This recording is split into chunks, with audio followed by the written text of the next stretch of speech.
Hello students, welcome back to the English class. Today I'll continue the explanation of the lesson Silk Road by Nick Middleton. You remember that the narrator reached Darjan. After reaching there, he caught cold. He had difficulty in breathing. He was not able to sleep. So the driver Satan took him to Darchen Medical College. The doctor there prescribed some medicines for him. After taking all those medicines, the narrator felt better. He slept soundly that night. When Satan saw that the narrator was better and he left him, the narrator was alone. The town of Darchen was very close to Mount Kailash. It was a peaceful place. There was no rush, no hurry. But there was a big drawback for the narrator. There were no pilgrims. The narrator had expected that he would find some pilgrims with whom he could do the Kura. But he was disappointed to find that there were no pilgrims. Sitting in a cafe, he was pondering over his options, but his options were severely limited. So he decided to wait. The Kora was seasonal. It was done in a particular season, and some parts of the route to Mount Kailash were were possibly blocked. There was a possibility that some parts of the route would be blocked by ice. Till now, the narrator had not met anyone who knew enough English who could tell him that there was snow on the way or not. Okay, now today we'll start from here. On page number 80, the last para. Until that is, I met Norbo. इसका मतलब क्या है कि अभी तक उसको कोई English speaking आदमी नहीं मिला था जो उसकी प्रॉब्लम सॉल्व कर सकता. तो जब तक कि नॉर्बो नहीं मिला उसको ये प्रॉब्लम थी. The cafe was small dark and cavernous. जिस कैफ़े में नरेटर बैठा हुआ था वो स्मॉल डार्क और कैबर्नस था. कैबर्नस मीन्स लाइक अ केव की तरह. with a long metal stove that ran down the middle. और उस कैफ़े में एक मेटल स्टोव था लॉन्ग जो कैफ़े के बीच में था. The walls and ceiling were wreathed in sheets of multi coloured plastic. Wreathed means covered. जो कैफ़े के वॉल्स और जो सीलिंग थी वो प्लास्टिक से कवर्ड थे. और प्लास्टिक कैसे थे? मल्टी कलर्ड प्लास्टिक थे. The striped variety. Striped means जिसमें पट्टियाँ बनी हुई थी. Broad blue, red and white इस कलर के थे. That is made into stout voluminous shopping bags sold all over China. ये जो कलर्ड प्लास्टिक थी ना जिससे कैफे की वॉल्स और सीलिंग कवर्ड थे, इसी से जो है ना इसी प्लास्टिक से जो है शॉपिंग बैग्स बनाए जाते हैं. Sold all over China. जो पूरे चाइना में जो है जिनको बेचा जाता है. And many other countries of Asia as well as Europe. सिर्फ चाइना ही में नहीं बल्कि एशिया और यूरोप के बहुत से मुल्कों में ये जो बैग्स बनाए जाते हैं वहाँ बेचे जाते हैं. इसमें दो डिफ़िकल्ट वर्ड्स स्ट्रॉन्ग इस्तेमाल हुए हैं, स्टाउट और वॉल्यूमिनस. तो stout means strong, voluminous means big. Shopping bags. तो ये जो शॉपिंग बैग्स बनाए जाते थे इस प्लास्टिक के वो काफ़ी स्ट्रॉन्ग होते थे और वॉल्यूमिनस यानी बड़े होते थे. As such plastic must trade as one of China's most successful exports along the Silk Road today. Rate का मतलब होता है काउंट करना, गिना जाना.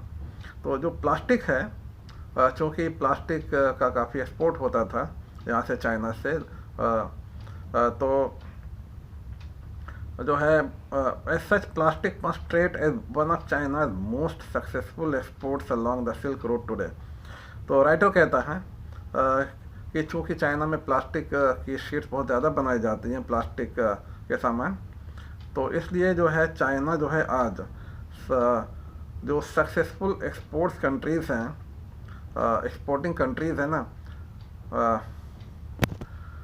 सॉरी, जो चाइना की जो सबसे ज़्यादा सक्सेसफुल एक्सपोर्ट्स हैं, यानी एक्सपोर्ट किए जाने वाले जो सामान हैं वो उसमें प्लास्टिक जो है ना, वो उसमें से एक है। Along the Silk Road today, यानी ये जो प्लास्टिक का जो एक्सपोर्ट है ना, वो सिल्क रोड से किया जाता है। यानी उस ज़माने में जब नरेटर ने ये स्टोरी लिखी थी। The cafe had a single window beside which I had taken a position so that I could see the pages of my notebook। तो जिस कैफ़े में नरेटर बैठा हुआ था वहाँ पे एक विंडो थी और उसके साथ में वो बैठा हुआ था, so that I could see the pages of my notebook, ताकि मैं अपनी नोटबुक्स की जो है ना पेजेस देख सकूँ। I also brought a novel with me to help pass the time. तो उस कैफ़े के में एक विंडो थी, उस विंडो के पास नरेटर बैठा हुआ था और ताकि वो अपनी नोटबुक के पेजेस देख सकें, और नरेटर जो है अपने साथ एक नॉवेल भी लाया था ताकि टाइम पास कर सकें। Norbu saw my book when he came in. तो जब नॉर्बो जो है जब उस कैफ़े में आया तो उसने नरेटर की बुक देखी, इंग्लिश में जो थी, and asked with a gesture if he could sit opposite me at my rickety table. Rickety means shaky, जो अच्छी ना हो और हिल रही हो, जिस तरह से उसकी जिस टेबल पे वो बैठा हुआ था वो हिल रही थी, वो शेकी थी, थोड़ा रिकेटी थी। तो नॉर्बो जब अंदर आया तो उसने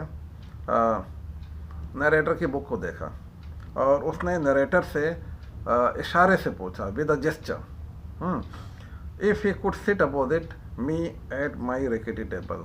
उसने इशारे से नरेटर को पूछा कि वो उसकी रिकेटी टेबल यानी उसकी शेकी टेबल पे उसके सामने वाली सीट पर बैठ जाएं। जो इंग्लिश ही इंक्वायर्ड। तो नॉर्बो ने आते ही उससे पूछा, क्या तुम इंग्लिश हो, यानी तुम इंग्लिश जानते हो। He inquired after he order tea, यानी अपनी चाय ऑर्डर करने के बाद उसने नरेटर को पूछा कि क्या वो इंग्लिश जानता है। I told him I was. तो नरेटर ने उसको कहा कि हाँ वो इंग्लिश जानता है, he knew English. And we struck up a conversation. Struck up means began. तो इस तरह से नॉर्बो और नरेटर ने अपनी कन्वर्सेशन स्टार्ट की। I didn't think he was from those parts because he was wearing a wind cheetah and metal rimmed spectacles of a western style। तो wind cheater जो है एक तरह की जैकेट होती है, क्लोज फिटिंग जैकेट होती है, कोल्ड एयर से, कोल्ड विंड से प्रोटेक्ट करने के लिए, ठीक है। तो नॉर्बो जो है एक विंड चीटर पहने हुए था और क्या था, metal rimmed spectacles of western style. और वेस्टर्न स्टाइल का जो है मेटल रिम्ड का एक स्पेक्टिकल्स पहने हुए था, एक चश्मा था जिसका जो रिम था वो जो है मेटल का था, ठीक है। तो उसको देख करके नरेटर ने ये आइडिया लगाया कि वो जो है वहाँ का रहने वाला नहीं है।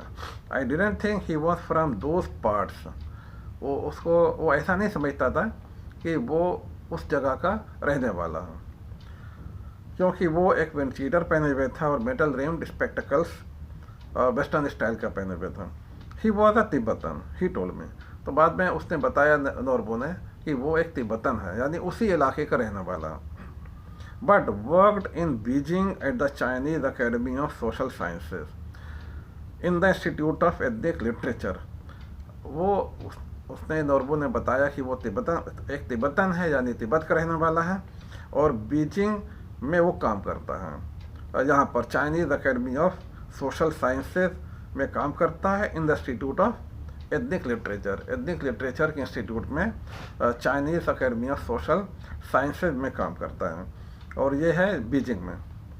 बीजिंग चाइना का एक इम्पॉर्टेंट सिटी है।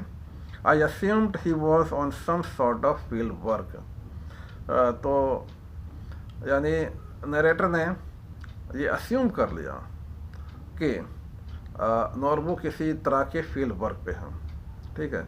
अस्यूम मीन्स मान लेना, suppose something to be true. तो क्यों उसने ये मान लिया कि नॉर्बू किसी तरह के फील्ड वर्क पे है? क्योंकि वो एक इंस्टीट्यूट से बिलोंग करता था, और ये समझ लिया कि वो शायद किसी चीज़ पे रिसर्च कर रहा है। Yes and no, and said, I have come to do the Kora. My heart jumped. Yes and no, he said, I have come to do the Kora. ये yes and no किस बात के जवाब में उसने कहा? क्योंकि जब नरेटर ने उसको पूछा कि वो किस लिए यहाँ आया, किस मकसद से वो डार्चन आया है, तो उसने जवाब दिया येस नो। यानी उसने पूछा होगा नरेटर ने क्या तुम कोरा करने के लिए आए हो, तो उसने हाँ में जवाब दिया और ना में भी जवाब दिया। He said he had come to do the kora. तो उसने कहा कि वो कोरा करने के लिए आया है। माई हार्ट जम्प्ड, ठीक है। तो उसका जो हार्ट है वो उछल गया, यानी वो बहुत एक्साइटेड हो गया नरेटर जब उसने सुना कि नॉर्बू जो है वो कोरा करने के लिए आया है। तो उसने क्यों कहा था ये सैनो? ये सैनो का मतलब ये है कि हाँ वो कोरा करने के लिए आया है, लेकिन वो एक्चुअली वो कुछ रिसर्च पेपर पे काम भी कर रहा है, अपने किसी रिसर्च वर्क पे। Norbu had been writing academic papers. देखें यहाँ बताता है नॉर्बू कि वो जो है एक एकेडमिक पेपर पे काम कर रहा है अबाउट द कैलाश कोरा के बारे में, and its importance in various works of Buddhist literature for many years. तो नॉर्बू ने बताया कि वो एकेडमिक पेपर्स लिख रहा है अबाउट द कैलाश कोरा के बारे में, और इसका क्या इम्पोर्टेंस है बुद्धिस्ट लिटरेचर में, कैलाश कोरा का क्या इम्पोर्टेंस है उसके बारे में, ठीक है। और ये काम वो कई सालों से कर रहा था। He told me but he had never actually done it himself.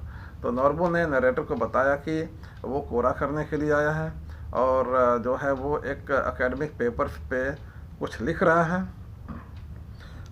Kailash कोरा के बारे में, और उसकी जो है बुद्धिस्ट लिटरेचर में क्या अहमियत है उसके बारे में एकेडमिक पेपर लिख रहा है, और ये काम वो कई सालों से कर रहा है।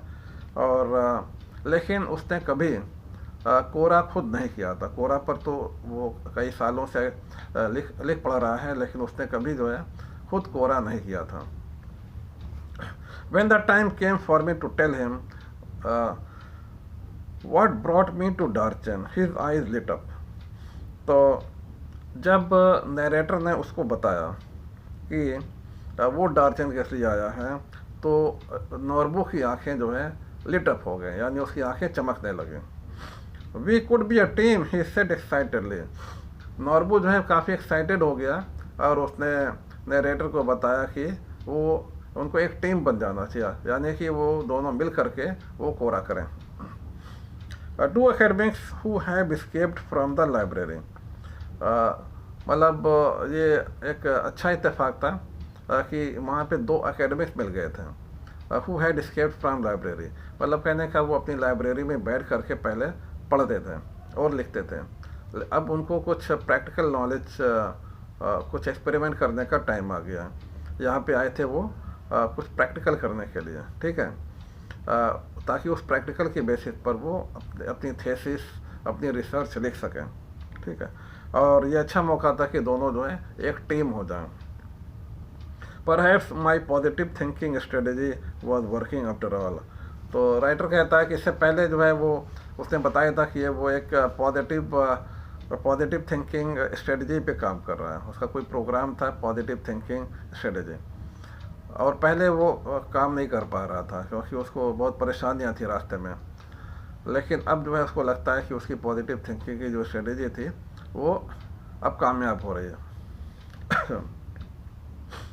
My initial relief eight meeting Norbu who was also staying in the guest house, was tempered with was tempered by the realization that he was almost as ill equipped as I was for the pilgrimage. तो जब narrator नॉर्बो से मिला था उसको काफ़ी relief मिला था।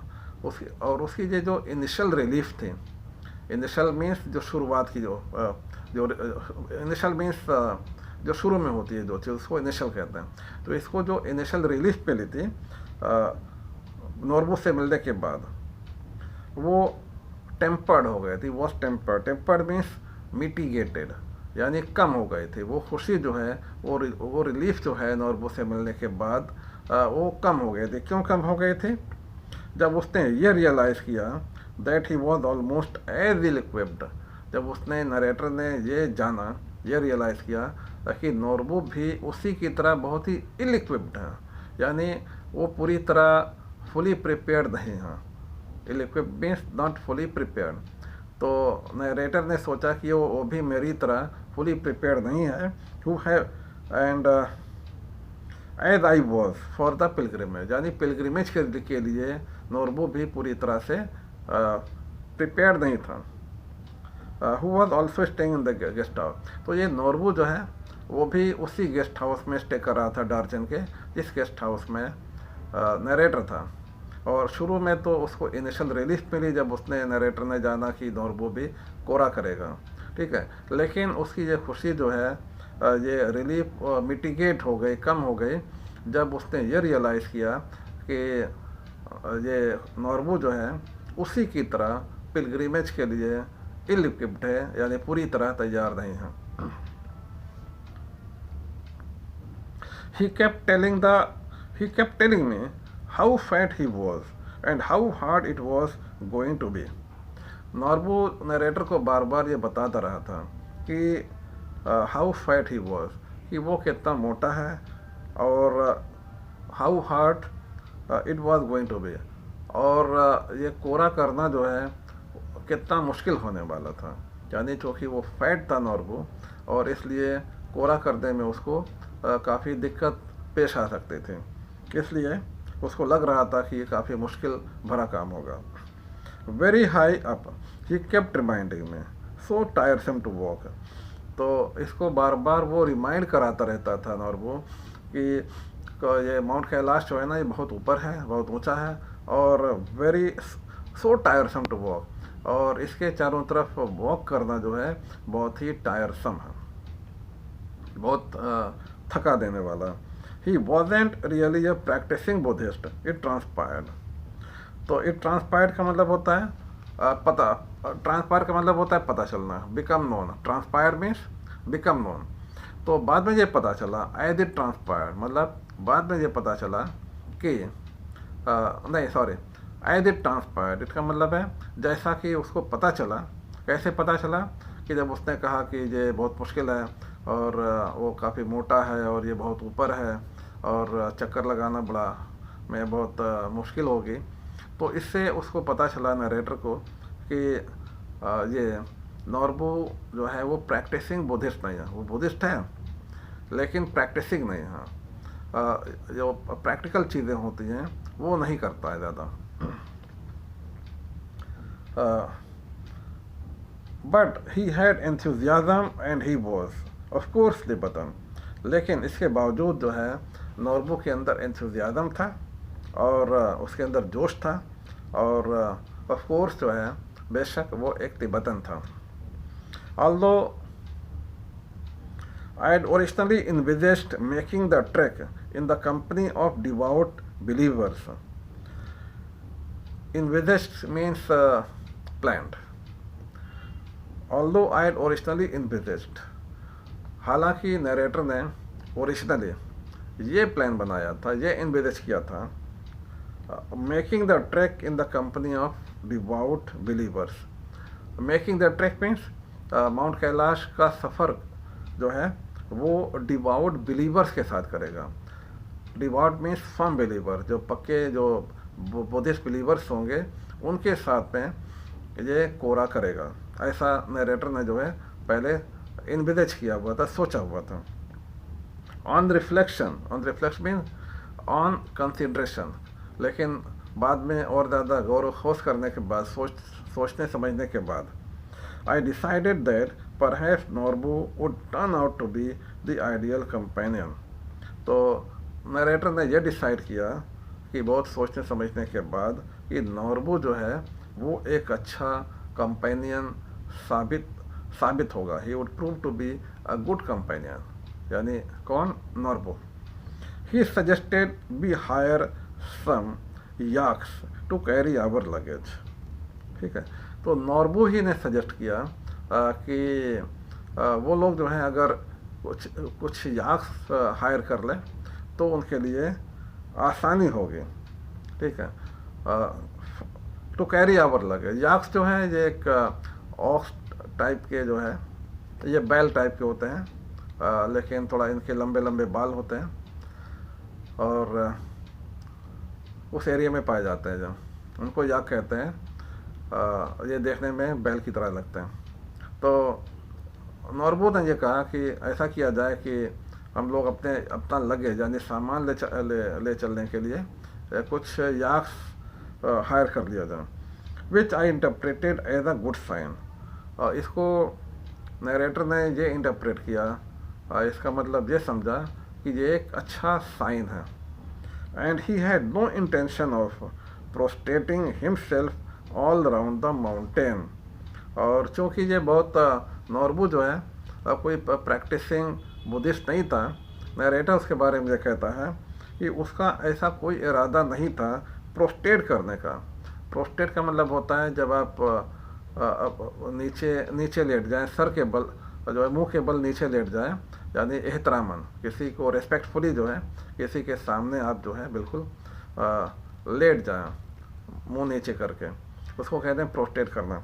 तो और चूँकि वो एक प्रैक्टिसिंग बुद्धिस्ट नहीं था और उसका ऐसा कोई इरादा नहीं था कि around the mountain, all around the mountain, यानी माउंटेन का जब वो कोरा कर रहे होंगे तो माउंटेन का चक्कर लगाएंगे। तो माउंटेन के चारों तरफ जाते हुए जो है नॉर्बू का ऐसा कोई इरादा नहीं था कि वो बार बार जो है वो प्रोस्टेट होगा। Not possible, he cried, collapsing across the table in hysterical laughter. तो नॉर्बू यही बात बता रहा था जब नरेटर को, उसने कहा नॉट पॉसिबल, नहीं, कि ऐसा मैं नहीं कर पाऊँगा, ऐसा पॉसिबल नहीं उसके लिए कि मैं प्रोस्टेट करूँ रास्ते भर। ठीक है, और ये कहते हुए जो है कोलैप्सिंग अक्रॉस द टेबल, वो टेबल पे गिर पड़ा, यानी इन हिस्टेरिकल लाफ्टर, यानी हिस्टेरिकल मीन्स विदाउट कंट्रोल। वो इतनी तेज़ हंस रहा था कि वो आउट ऑफ कंट्रोल हो गया और वो टेबल पे जो है गिर पड़ा। And it wasn't his style and anyway his tummy was too big. ये उसका स्टाइल नहीं था, यानी कोरा करना जो है और इस तरह से कोरा करते हुए प्रोस्टेट करना जो है ये उसका स्टाइल नहीं था। It wasn't his style and anyway his tummy was too big.